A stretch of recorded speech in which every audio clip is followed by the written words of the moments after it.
We begin with the very latest from Brooklyn Center, where a night of unrest was sparked by yet another deadly police shooting. And this time, 20-year-old Daunte Wright was shot by a police officer. He was on the phone with his mother just moments before his death. Protesters clashing with police in the aftermath of the shooting, and anger spilling over into looting at a nearby shopping center. We are getting a more extensive look at that damage in the morning light. Store windows have been shattered. Cleanup is now underway.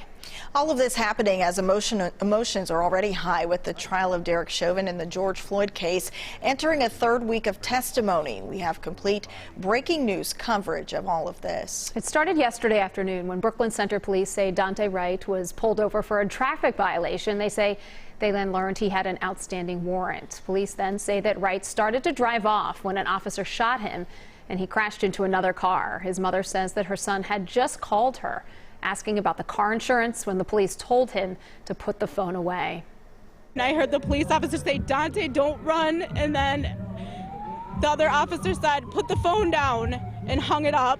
And then a minute later I called and his girlfriend answered, which was the passenger in the car, and said that he'd been shot, and she put it on the driver's side and my son was laying there lifeless.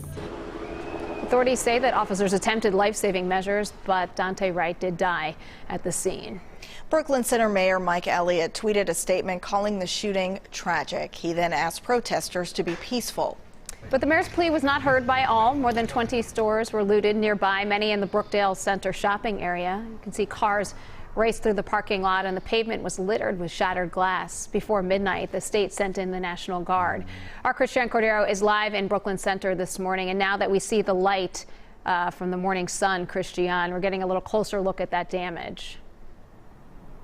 And cleanup certainly has begun, as we have seen before during unrest. The cleanup has started here at Shingle Creek Crossing. Still, though, remnants from what happened overnight. You can see Icon Beauty Store was broken into, scattered around the floor, around the pavement, and the parking lot are some of its supplies, as well as, of course, all of that shattered glass. And then just on the other side of me is the Verizon shop. Still a lot of shattered glass on the floor. It's all been piled into one area, and then, of course, the plywood is all up now. As you can see, these are two businesses that were impacted, but they are just two of more than a dozen that were impacted in this shopping center alone.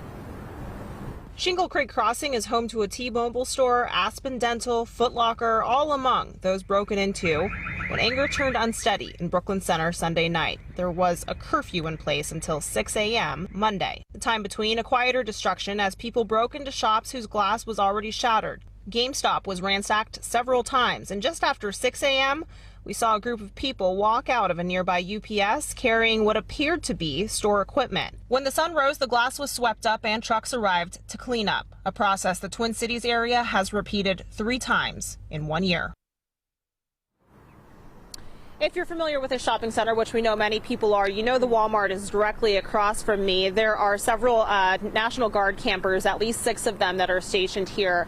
Heather, we've seen them across town between the shopping center and the police department. All right, Christiane, thank you. Before the looting began, protesters clashed with police at the scene of the shooting. Here's how it unfolded. Community members arrived by the dozens to voice their frustrations with police about another deadly officer-involved shooting. What do we want? Justice! What do we want? Now! At times, the two sides stood toe-to-toe, officers silent as protesters shouted for justice. Next, people surrounded police vehicles, jumped on squad cars, and smashed bricks through windows. Officers wearing heavy protection moved in and moved out the crowd. When night fell, the group made its way 2.5 miles down the road. A tense standoff followed outside the police department. In front of the Brooklyn Center Police Department are dozens of officers in riot gear. Every couple minutes, they take a few steps forward. They were chanting, "Move back, move back." Protesters retreated to the street and raised their voices.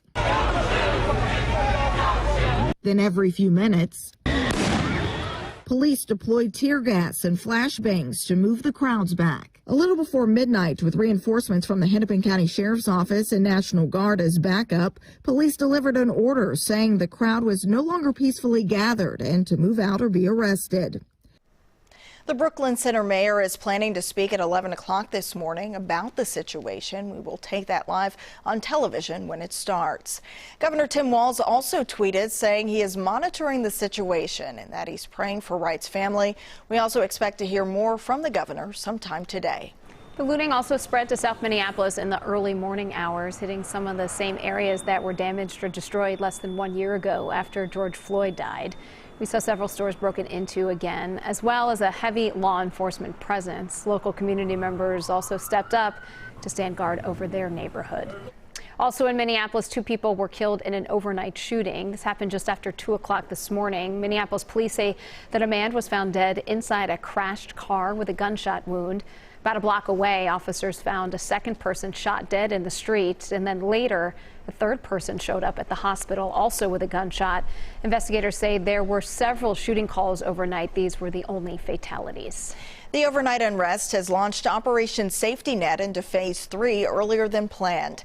In the early morning hours, state law enforcement leaders said they've activated everyone they can to stand guard around the Twin Cities area.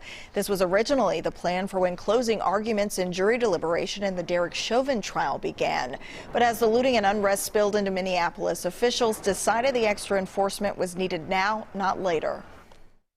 You will see a robust assortment of National Guard, state and local police departments working together over the next 2 or 3 days as we once again prepare for the trial and also are prepared for any other and any further civil unrest that may come from the Brooklyn Center officer-involved shooting. Officials say the added enforcement will be to stop further destruction and protect people's right to protest.